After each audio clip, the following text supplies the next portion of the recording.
तू शक्ति है, तू गाथा है, तू नारी है, तू माता है, तू गीता है, तू नाथ में भी भंजन है। नमस्कार, मैं Rajesh Gupta, in mirror Siliguri wings of courage की अगर जहां तक बात कहें, we are the first step of wings of courage and wings of courage matters a lot because this comes for women empowerment, and really women's empowerment matters a lot as we are in the third decade of the century.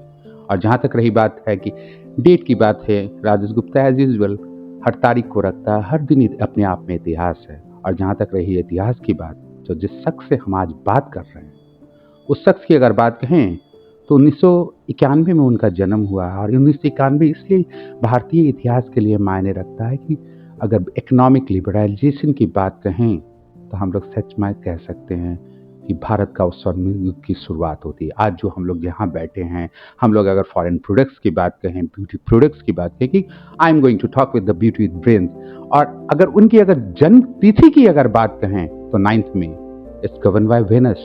Venus की अगर बात कहें तो अपने आप में बहुत तो सुंदरता भी होता है, ब्यूटी विद ब्रेन भी होती है।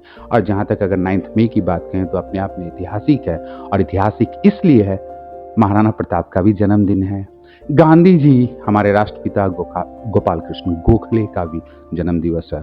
और ऐसे ही अगर बात कहें, जिसको मैं भी बहुत अपना आदर्श तो नहीं कहूँ क्योंकि हमसे उनमें छोटी हैं, उनको भी मैं उनसे बहुत कुछ सीखता हूँ क्योंकि सिखाने की कला का अंत है, सीखने की कला अनंत है। ऐसी ही शख्सियत जो सिलीगुड़ी की एक बात कहें, अगर एक उस जगह पे सिलीगुड़ी को ले जाके आज की अगर बात कहें तो ब्लॉगिंग की अगर बात कहें तो उसका अपने आप में एक स्वरूप बदल चुका। और अगर इन्फ्लुएंसर की बात कहें तो उसका भी एक स्वरूप बदल चुका। और अपने आप की एक प्रेजेंटेशन की बात कहें तो चलिए बात करते हैं ज़ारा महेश्वरी से, नॉर्थ बंगाल 2024। 224 भी बहुत मायने रखता है कि इंडिया T20 वर्ल्ड कप भी जीता था, इसे भी ऐतिहासिक, और मैं कह सकता हूँ woman of history, historic woman से भी बात करते हैं। चलिए विंग्स ऑफ करेज आज से शुरू करते हैं। और इससे करके लोग तो कहते हैं कि इंग्लिश के अल्फाबेट जेड में खत्म होता है, लेकिन नहीं, जेड से अगर जोडिएक की भी शुरुआत होती है, और हर की अगर बात कहें तो जेड से हम लोग विंग्स ऑफ करेज की शुरुआत करते हैं। लोग तो अक्सर इनको कहते हैं जीरो फिल्टर ज़ारा, और मैं इन्हें ज़ारा महेश्वरी, अगर हाउसवाइफ, मदर, इन्फ्लुएंसर, भविष्य में अभी कहाँ किस ऊंचाई पे जाएंगी वो बात की बात है। सबसे पहले तो आपका बहुत बहुत धन्यवाद। Thank you so much Rajesh ji, मतलब इतना अच्छा इंट्रोडक्शन मेरा आज तक सिलीगुड़ी में क्या पूरे मतलब नॉर्थ बंगाल में किसी ने नहीं दिया होगा। मैंने बहुत सारे इंटरव्यूज़ किए हैं, पॉडकास्ट भी किया है, लेकिन ऐसा इंटरव्यू मुझे और कुछ बोलना ही नहीं पड़ेगा अभी। नहीं तो ये कह सकते हैं ना, खरबूजों के देख के खरबूजा रंग बदलता है। मैंने देख के भी आपसे बहुत कुछ सीखा है, जस्ट फॉलो यू।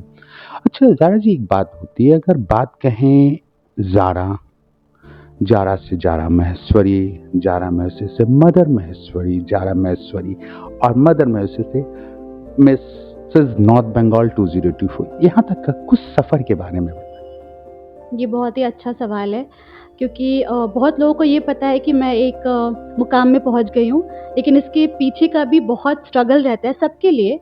तो शुरू करते हैं। मैं एक्चुअली एक टाउन से बिलोंग करती हूँ, छोटा सा टाउन है वो, कैलकाटा में। तो वहाँ से मैंने अपनी क्लास 10, 12 पास किया, एंड हमेशा academically I was very very good. मैं अपने स्कूल में हमेशा डिबेट में भी फर्स्ट आती थी, मैं टॉपर रह चुकी हूँ वेस्ट बंगाल में। एंड उसके बाद मैं शिफ्ट हुई कैलकाटा में मैंने पोइलान कॉलेज से अपनी ग्रेजुएशन की। वहाँ से भी मैं वेस्ट बंगाल की टॉपर थी मीडिया साइंस में। मैंने मास कॉम किया है, एंड मैंने masters in mass communication journalism पढ़ा है। तो मुझे पहले से ना मतलब बॉलीवुड सेलिब्रिटीज़, और जैसे होता है ना कि एक सेलिब्रिटी वाली फीलिंग, मैं अपने माइंड में ऑलरेडी एक सेलिब्रिटी हूँ, मैं बचपन से यही सोचती थी। और सबसे इम्पॉर्टेंट चीज़ मुझे ये था कि मुझे अपने टैलेंट को ना घर पे रिस्ट्रिक्टेड नहीं रखना है। और जहाँ तक बोलने की बात है, मैं आई थिंक क्लास 5 से ही मैंने स्कूल में एंकरिंग शुरू कर दिया था।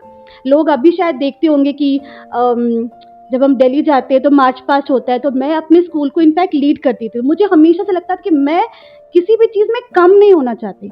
मतलब आपको अगर करना है तो सब चीज़ करो, कुछ भी ऐसा लाइफ में मत छोड़ो कि आपके लिए कुछ बचा रह गया। Do everything in life. उसके बाद मैं दिल्ली गई। दिल्ली में मैंने एज एन आरजे काम किया। मैंने साउथ एक्स में आई डिड माई आरजे का ट्रेनिंग, प्लस एक और कोर्स किया मैंने अपना जर्नलिज्म पे।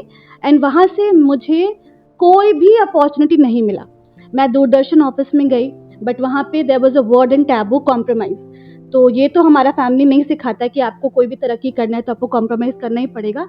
दूरदर्शन में मैंने इंटर्नशिप किया, आई थिंक 1500 में 3 मंथ्स का कोर्स था वो हमारा। उसके बाद मुझे कोई काम नहीं मिला दिल्ली में। आई वाज़ वेरी मतलब कि मुझे वापस जाना पड़ेगा घर और फिर से शुरुआत करना पड़ेगा कि मतलब आगे क्या करना है बोल के। क्योंकि मैं पहले ना बच्चों को ट्यूशन्स भी पढ़ाती थी, तो मुझे लगता था कि यार इतना टैलेंट है पर करूँ क्या? मतलब बोलते हैं 9 नंबर वाले में इतना एनर्जी होता है कि कहीं न कहीं तो आपको इन्वेस्ट करना पड़ेगा।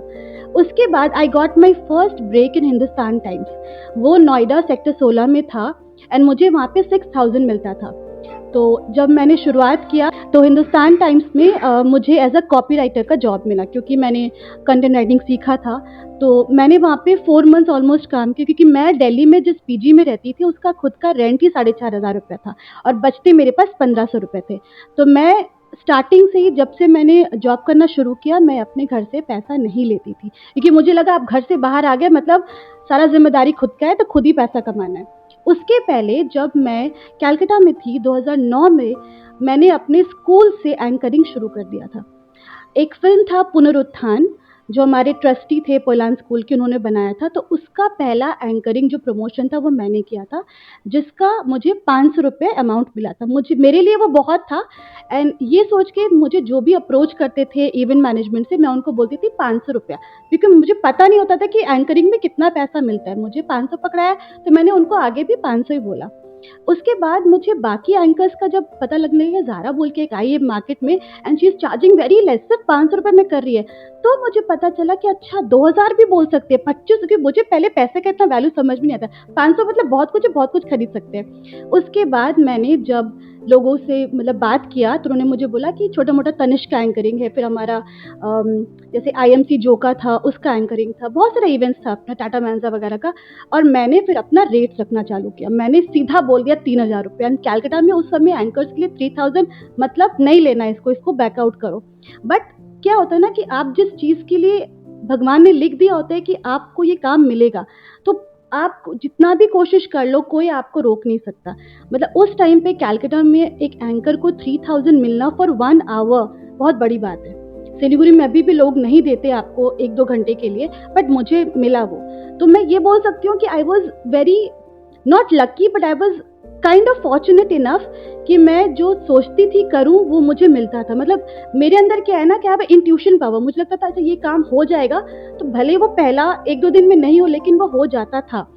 तो ये तो हुई एंकरिंग के बाद। फिर दिल्ली में जब हिंदुस्तान टाइम्स से हो गया मेरा जॉब फुलफिल, तो मुझे ना लग रहा था कि अब पीजी का रेंट मुझसे नहीं भरा जा रहा, 1500 बच रहे, तो मैं इससे अपनी इच्छा कैसे पूरा करूं, बिकॉज ऑब्वियसली एक लड़की है तो we have to buy something, कुछ मेकअप भी चाहिए, कपड़े भी चाहिए। तो फिर मुझे लगा कि नहीं, I have to shift to a proper 9 to 5 job. फिर मैंने जो हमने लाइक ऑनलाइन होता है जॉब्स का, उस पर अप्लाई किया। तो मेरा पहला जॉब जो सिटिंग 9 to 5 था, हरिओम मीडिया, वो आपका नोएडा में ही था, सॉरी आनंद विहार में था वो। तो ऑफिस था, मुझे लगा सिटिंग जॉब मुझसे नहीं होता, ये मुझे वहाँ ज्वाइन करके पता चला। सारा दिन कंटेंट लिखते रहो। आप लोग शायद जब वोडाफोन वगैरह यूज़ करते होंगे, आप लोग आवाज़ सुनते होंगे कि कृपया 1 दबाएं 2 दबाएं इस लाइन पे। तो उनका जो IVR था वो मैं देती थी, और जो भी हम लोग लिखते थे वो कंटेंट भी हम लोग देते थे। एंड उस जॉब में मुझे 18,000 रुपीज़ इन हैंड मिलता था। तो पैसे तो आ रहे थे लेकिन मज़ा नहीं आ रहा था।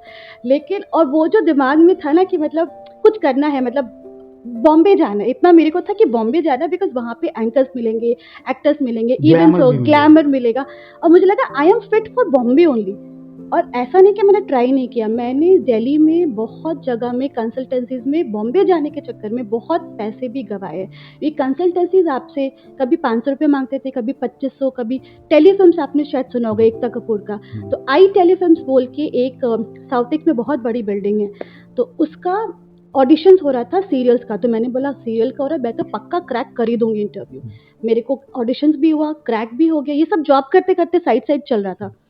और वो क्रैक होने के बाद वो लोगों ने मेरे को बोला कि 1.5 लाख आपको डब्बू रत्नानी आपका पोर्टफोलियो बनाएंगे और आपको 1.5 लाख रुपए पहले जमा करना है, तभी हम आपको आगे भेजेंगे। पहले कुछ बात नहीं हुई थी, पहले बात हुई थी कि आपका जो है पोर्टफोलियो वो आप सेलेक्ट हो गया, वो बाद में हम लोग बना देंगे। तो बहुत सारे चीटिंग से भी मैं गुजरी हूँ, लेकिन तब तक क्या है ना, एक क्लैरिटी मन में नहीं आया था मुझे कि आगे करना क्या है।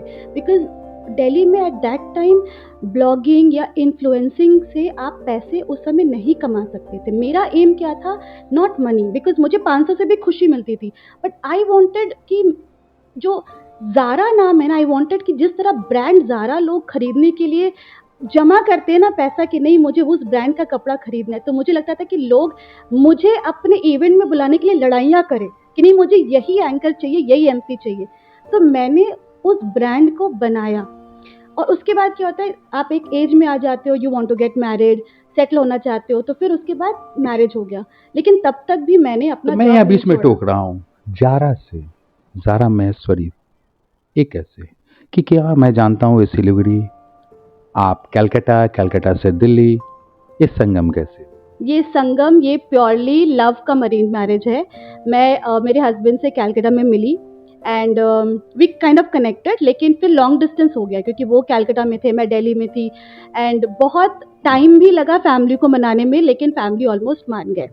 एंड सबसे इम्पोर्टेंट बात की थी ना कि मेरे हस्बैंड पे बहुत फोकस करते हैं एक ही चीज़ पे कि उनको है कि अगर पढ़ाई किया है ना तो पढ़ाई कभी भी आपकी बेकार नहीं जाएगी। अगर यूटिलाइज कीजिए। यूटिलाइज करो, आप अगर शादी भी कर रहे हो, नहीं भी कर रहे हो, लेकिन एक बात मेरे दिमाग में घुस गई थी कि पढ़ाई किया है तो उस चीज़ को रिटर्न में लेना ही है। आप चाहे शादी हो जाए उसके बाद भी आपको अपना टैलेंट से कुछ तो करना है। तो then somehow I got married, 2016 में मेरी मैरिज हुई एंड उसके बाद मैं पूरी घरेलू बन गई।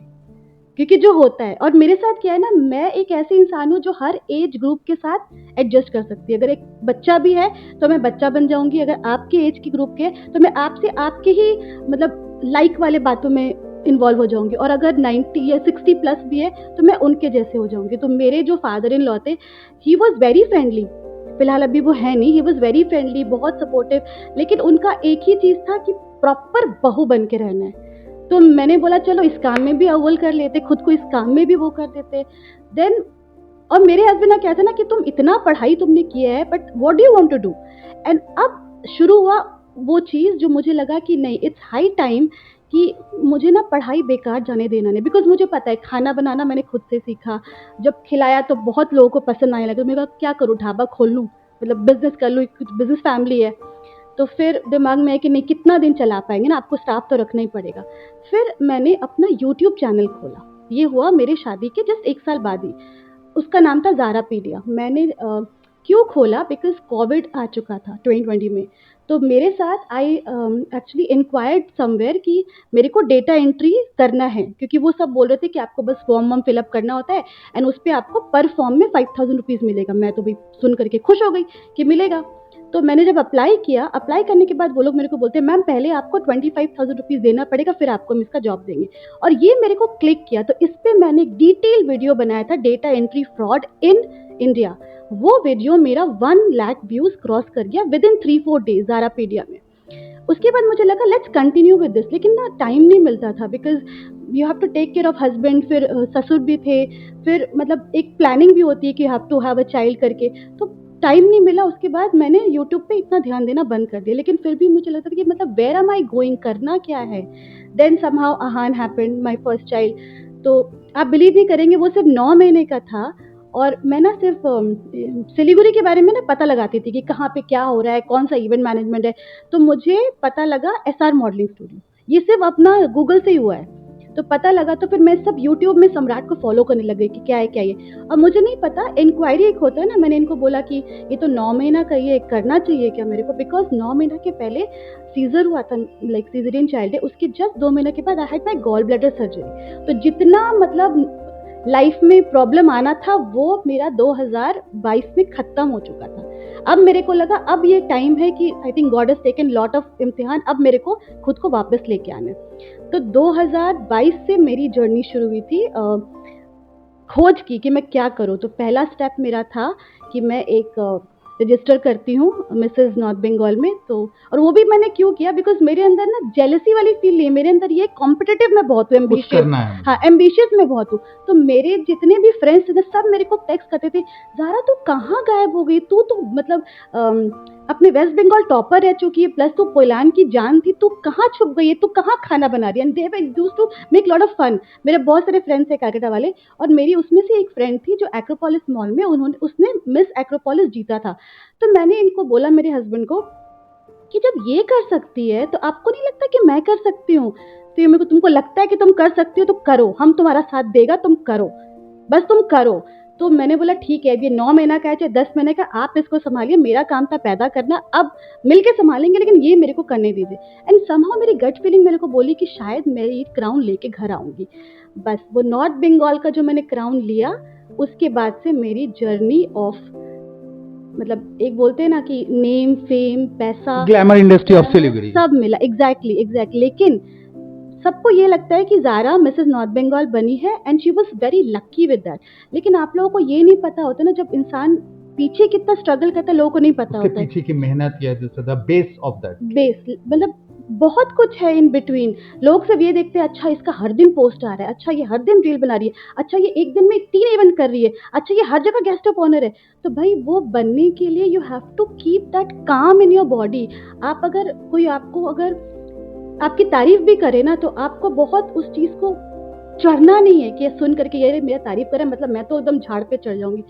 आपका पहचान तभी होता है, उसी चीज से होती है कि आप लोगों को कैसे ट्रीट करते हैं। अच्छा, एक बात यहाँ पे आता है, मैं अपने दर्शकों को भी बताना चाहता हूँ। जैसे इन्होंने पुनरुत्थान की बात की, 2009 की बात की, तो 2010 में उसे नेशनल अवार्ड के लिए भी उसकी एक फिल्म जो कंपटीशन था उसमें भी उसे शामिल किया गया था। पुनरुत्थान को मिला कि नहीं मिला वो बात की बात है, लेकिन जारा से जारा महेश्वरी का पुनरुत्थान, वो पिक्चर कहीं ना कहीं वाकई में उत्थान के लिए बहुत काम किया सबसे पहले। अच्छा, एक बात बता रहे हैं, अगर यू आर लेडी, हिंदुस्तान की अगर बात कहें तो कहीं ना कहीं एक मन में, मैं पुरुष होने के नाते भी बोल रहा, एक मन में एक टीस सी आती है, महिला है। जैसे आमतौर पे हर पुरुष कहते हैं, यहाँ तक कि हर सफल पुरुष के पीछे एक महिला का हाथ है। लेकिन जिस तरह से आपने कहा, इसे अंथा ना ले, आपके आगे बढ़ने में आपके पीछे आपके पति का सबसे बड़ा हाथ है, 100%। सबसे बड़ी बात है। लेकिन इस तरह से क्या मैसेज कन्वे करना चाहती है कि कहीं ना कहीं एक जेंडर की अगर इन क्वालिटी की बात होती है, लेकिन आप लोग, you are the perfect example what I have seen and I follow you, and that is the reason what is the message going to convey to the today ladies, because as nowadays we are talking in the third decade of this century, but as a personal view and as a social view I can say one thing, because everybody is suffering today from परिवार की टूट की बात होती है इस तरह से लेके, लेकिन आप लोग भी एक दूसरे को लेके चल रहे हैं। कहीं ना कहीं एक पुरुष में ईगो बहुत ज्यादा आता है, मैं अपने दर्शकों को, लेकिन उस ईगो को लेके शामिल करके दोनों, अगर जारा और सतीश की बात कहें, जारा और सतीश की बात कहें तो जरा सत्य बन के आप लोग चल रही है। कैसे? वाह, ये इसमें भी आपने अपना एक छाप छोड़ ही दिया। मैं 9 नंबर हूँ और मेरे हस्बैंड नंबर 1 है, मतलब direct 1 number. He is born in 1 नवंबर और मैं 9th में। तो 1 और 9 का कॉम्बिनेशन ऐसा है कि ये दोनों को लेके साथ में चलेंगे। और ईगो 1 नंबर में इतना भरा हुआ है कि आप इनको अगर कोई भी चीज़ चिल्ला के बोल दो तो वो आपसे 3-4 दिन बात नहीं करेंगे। इसलिए मुझे हर चीज़ जो भी उनसे चाहिए होता है मेरे को प्यार से बोलना पड़ता है। इस पे पार्टिसिपेट कर लूँ, ये वाला काम कर लूँ, आप साथ में चलेंगे। अगर मैंने बोल दिया आपको जाना ही है, आपको जाना ही है, उस दिन वो नहीं जाएंगे। और अगर आपने प्यार से बोला तो वो करेंगे। और अगर बात आती है ना कि सपोर्ट की, तो मुझे लगता है कि इनका जैसे नर्चरिंग हुआ है ना इस फैमिली में, एक महेश्वरी फैमिली में, ये खुद ही मुझे बोलते हैं कि अग्रवाल फैमिली और महेश्वरी फैमिली में बहुत अंतर है।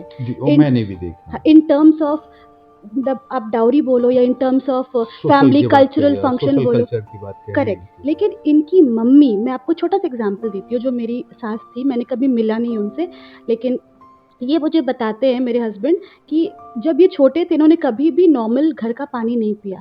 ये हमेशा इनकी मम्मी इनके लिए बिस्लरी का पूरा एक रैक आता था इनके लिए स्पेशली, और इनको जितना छूट मिला हुआ है अपने फैमिली से वो किसी को नहीं मिला था। इनफैक्ट इन्होंने पानी की जगह पे ये आई थिंक कैंपा पीते थे जो इनकी मम्मी बाहर से ऑर्डर करती थी। और एक छोटा सा किस्सा है कि ये बहुत डिस्को लवर थे बचपन में, आई थिंक ऑलमोस्ट 13-14 ईयर्स के होंगे। तो मुझे इन्होंने बोला कि मेरा ये सोच क्यों बदला है, क्योंकि मेरी mummy being a lady of the house, वो मेरे को बोली थी कि तुम बस झूठ मत बोलना और तुम शराब मत पीना, बाकी तुमको जो लाइफ में करना है तुम करो। तो इनकी मम्मी इनको परमिशन देती थी कि तुम जाओ डिस्को, तो इनका नर्चरिंग वहाँ से शुरू हुआ और वो सेम इज़्ज़त जो अपनी मम्मी को ये देते थे, it has been proven since 7 years जब तक मैं इनके साथ हूँ कि वो सेम इज़्ज़त आज वो मुझे भी देते हैं।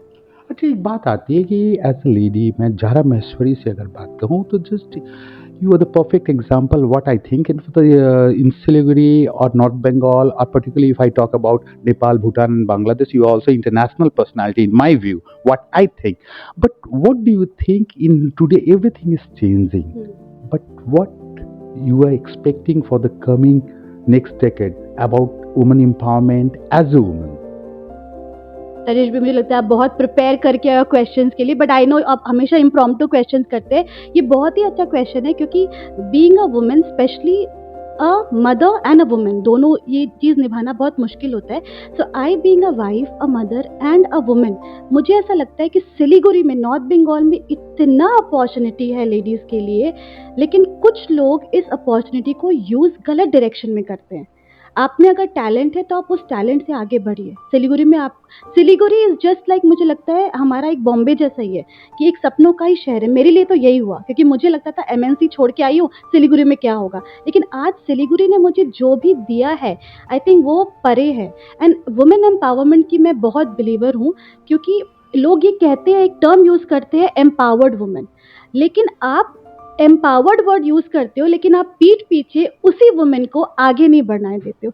एज एन इन्फ्लुएंसर हम जब रील बनाते हैं हम सोचते हैं कि यार ये तो सामने वाले का भी हेल्प करेगा, उनके बच्चे भी तो पार्टिसिपेट कर सकते हैं, लेकिन कोई भी बिना उस रील को उनके व्हाट्सएप पे शेयर किए ना लाइक करेगा, ना उस चीज़ को शेयर करेगा, ना ही वो आपको फ़ोन करके बोलेगा हाँ ज़रा ये इवेंट कहाँ हो रहा है, पता वो सब जगह लगाएगा। तो अभी क्या हो रहा है, जो हम जेन ज़ी की जो बात कर रहे हैं, अभी क्या हो रहा है कि आपको सब कोई वॉच करते हैं क्योंकि आप खुद को दिखा रहे हो ना। इंस्टाग्राम में, फेसबुक पे क्या होता है, हम दिखा रहे हैं कि भाई हम तो भूलने नहीं देते खुद को कि हमें देखो, आज का भी देखो, कल का भी देखो। ये हम क्यों करते हैं कि हमें ना एक क्रेडिबिलिटी भी चाहिए कि इस ब्लॉगर को अगर कर रहा है कोई चीज़ तो उसको हम देख करके इन्फ्लुएंस हो।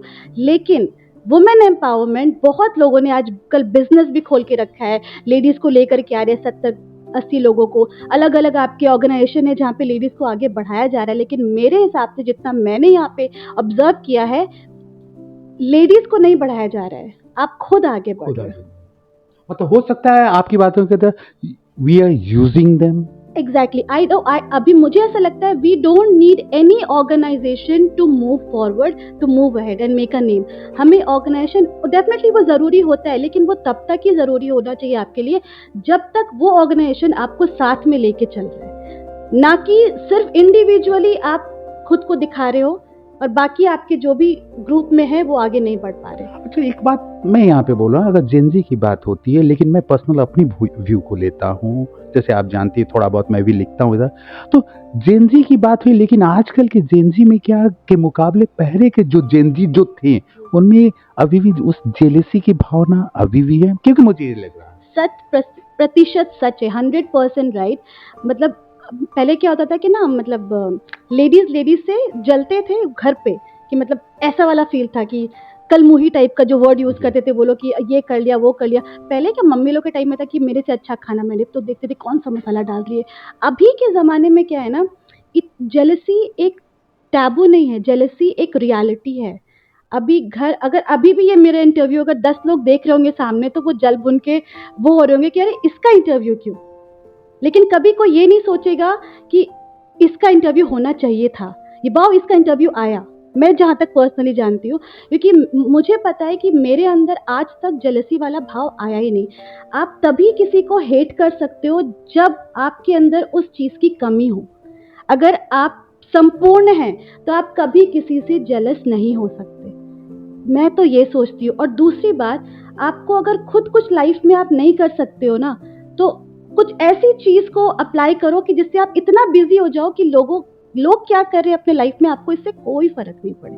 अच्छा, अक्सर जो से हमने भी देखा कि जिस उम्र के पड़ाव पे मैं भी हूँ, अगर मैं बात करता हूँ, लोग पहले कहते थे, जैसे मैं भी कॉलेज में था या कुछ लिखता था, या लोग क्या कहेंगे, लेकिन अब उस जगह पे पहुँच गए ना, लोगों के पास तो इतना समय ही नहीं था कि क्या कहने के लिए। ये हमारी अपनी डर थी, लेकिन उस डर को निकालते निकालते हम लोग थोड़ा आगे निकल जाते हैं। हो सकता है कहीं कुछ ऊंच नीच हो जाए, लेकिन आज की डेट में अगर बात कहें तो जेंडर इक्वालिटी की बात होती है। हम तो कहीं भी कह रहे हैं कि ये वुमेन एम्पावरमेंट है, हर चीज़ है, लेकिन ये नज़रिया आप मेट्रोपॉलिटन देख चुकी हैं, हम लोगों ने भी देखा है, लेकिन आज की डेट में अगर बात कहें तो उस जो जो गैप था, उस गैप को कहाँ तक आप सीमित देख रही हैं कि no we are male and female. मेफी की अगर बात कहें, मैं एक नया लैंग्वेज टर्म यूज कर रहा हूँ, मेफी की अगर बात कहूँ तो उसको कहाँ तक हम लोग उसको पाटने में सही है? आई थिंक अब इक्वल हो गया है। पहले Equal. बिल्कुल, पहले आई थिंक 10% मेल 90% फीमेल था, लेकिन अभी जो मैं देख रही हूँ इन टर्म्स ऑफ वुमेन का नॉलेज, क्रिएटिविटी या उनका कल्चर, ये 50-50 डिवाइड हो चुका है। अब कोई भी महिला किसी भी कोई भी मेल है ना, आपको कुछ भी एडवाइस दे रहा है वो नहीं लेगी जब तक उसका मन नहीं माने। पहले क्या था, लेना ही है। अब है कि मुझे पता है मुझे क्या करना है। और कह सकते हैं कि अभी मेल भी उसी तरह से है। Yes, he is doing very good work, let's upload. Actually मैं बता रही हूँ कि जो आपने पहले पूछा जेलसी वाली बात, जितना एक लेडी से आजकल जल रही है ना, उतना ही एक मेल उसको सपोर्ट कर रहा है। और आज मैं आपके चैनल में बताना चाहूँगी कि मुझे आप, क्योंकि मेरे ही मतलब घर के आसपास रहते हैं, लेकिन आप जिस तरह से एक महिला को रिस्पेक्ट देते हैं ना, उसको जिस तरह से आप आगे बढ़ाने का उसको ऑप्शंस देते हैं, आई थिंक अभी तक जितने भी लोगों से मैं सिलीगुड़ी में मिली हूँ, कोई भी जेन्युइनली ये काम नहीं करता है। आई डोंट नो कि मतलब आपको भगवान ने किस मिट्टी से बनाया है, लेकिन ये फैक्ट है कि शायद आपके घर पे भी वो कल्चर रहा होगा कि, क्योंकि आप भी अपनी वाइफ को डेफिनेटली रिस्पेक्ट करते होंगे, मम्मी को भी रिस्पेक्ट करते होंगे, लेकिन वो सेम रिस्पेक्ट आप दूसरी लेडी को भी देख के करते हो। इसकी तो पूरी की पूरी प्रूफ मैं दे सकती हूँ लोगों को। तो thank you so much for that. Thank you very much. और जहाँ तक है कि इन्होंने कहा था कि 9 में और 1 में एक समानता है, मेरा जन्मदिन 10 सितंबर, मेरा भी न्यूमेरिक अगर बात कहें तो मैं भी 1 हूँ, इसलिए हम दोनों में दोनों में एक बात मिलता है। और जहाँ तक रही बात आज जो विंग्स ऑफ करेज की जो हम लोगों ने शुरुआत की, it's totally we can say we are talking about women empowerment, women equality. लेकिन जहाँ तक अगर बात कहें कि मैं अगर कह रहा हूँ कि आज के डेट में आप क्या एक जारा मैश्वरी कह सकते, इन्फ्लुएंसर, ब्लॉगर, सब कुछ लोग आपसे सीखते हैं। जहाँ तक कि आपका एक कोट आता है, उस कोट में मैं भी कुछ कमेंट करता हूँ कभी कभी, तो उस तरह से उस कोट आता है, तो आप क्या मैसेज कन्वे कर रही हैं फॉर द अपकमिंग जनरेशन? देखिए आप अभी भी एक यूथ आइकॉन है मेरे नज़र में, कि जिस हिसाब से देख, तो what are the message you, अगर जैसे भी कॉलेज विंग है, सब कुछ है, अभी क्या होता है ग्लैमर की तरफ आ रहा है, लेकिन गार्जियन में भी डर है। जैसे आपके गार्जियन सपोर्टिव थे, आप भी अंदर से एक स्ट्रांग थी कि यस मेरे ऊपर कोई उंगली नहीं उठा है, लेकिन कहीं ना कहीं बच्चे हैं बहके जाते हैं। बहुत अच्छा क्वेश्चन है, क्योंकि अभी जो सिचुएशन है जेनजी वाला मैं बोल रही थी, या जो भी हमारे एज ग्रुप के हैं, जो न्यू मदर्स है बेसिकली, तो न्यू मदर्स होने के बाद क्या ना, एक टर्म आ जाता है, उसको बोलते हैं हम पोस्टपार्टम डिप्रेशन। और जेनजी में भी पोस्टपार्टम हटा दो तो डिप्रेशन उनमें भी है, क्योंकि अगर उनके पोस्ट में कोई लाइक नहीं आ रहा है तो वो डिप्रेस हो जाएंगे। कोई उनको अगर पोस्ट में बोल रहा है तुम्हारे बाल अच्छे नहीं है, तुम दिखने में अच्छी नहीं हो, तुमने क्या पोस्ट डाला, तो वो डिप्रेस हो जाएंगे। तो कोई भी सोशल मीडिया आपको ये डिफाइन नहीं कर सकता कि आप कैसे हो। आपको वही डिफाइन कर सकता है जो आप लोगों के साथ कैसे हो, लोगों को ट्रीट कैसे करते हो। और मेरा ये message as a new mother, as an anchor, as a blogger, and blogger term से ज़्यादा मैं इन्फ्लुएंसर यूज़ करती हूँ, बिकॉज मैं जब भी कोई रील डालती हूँ, कोई भी पोस्ट डालती हूँ, मैं सबसे पहले लोगों को यही बोलती हूँ कि मैंने जो शैम्पू लगाया है ना, वो तुम मत लगाओ, तुम रिसर्च करो कि तुम्हारे हेयर कैसे है, तुम्हारा हेयर का टेक्सचर कैसा है। डेफिनेटली तुमको अगर इस फील्ड में आना है, then you see what kind of videos I am making, तुम वो चीज़ को फॉलो करो। लेकिन मुझे देख के इन्फ्लुएंस मत हो कि मैं ये खाना खा रही हूँ तो आपको भी यही खाना है, मैं ये कपड़े पहन रही हूँ तो आपको भी इसी ब्रांड का पहनना है, साइज तो मेरी आपको फिट नहीं होगी ना। तो एज अ मैसेज अगर आप बोल रहे हो मुझे देने के लोगों को, सबसे पहली बात तो जो मैंने लाइफ में सीखी है, आप कुछ करिए। आप अगर माँ है तभी भी आप कुछ कीजिए, ट्यूशन्स पढ़ा लीजिए, घर पे कुछ करिए जिससे आप एंगेज रहे। अगर आप यूथ हो, थिंक ऑफ डूइंग समथिंग, क्योंकि अगर आप कोई चीज़ में इन्वॉल्व होते हो ना, तो आप उस चीज़ पे 100% दो। उस चीज़ को ना कंसिस्टेंट रखो। बीच में अगर आप ब्रेक लगा दोगे तो आई थिंक वो लाइफ आपको कहीं नहीं लेके जा सकती। मेरे हिसाब से मैंने जब शुरुआत की थी, मैंने कभी खुद को तोड़ा नहीं। आई वॉज ऑलवेज कंसिस्टेंट, मैं खुद को रोकी नहीं। आज नहीं हो रहा है कल होगा, कल नहीं हो रहा है परसों होगा। तीसरा मैं ये बोलूँगी कि कभी भी किसी से ना जेलसी मत रखो। जेलसी घर तोड़ सकता है। हस्बैंड वाइफ के बीच में jealousy is a very bad thing.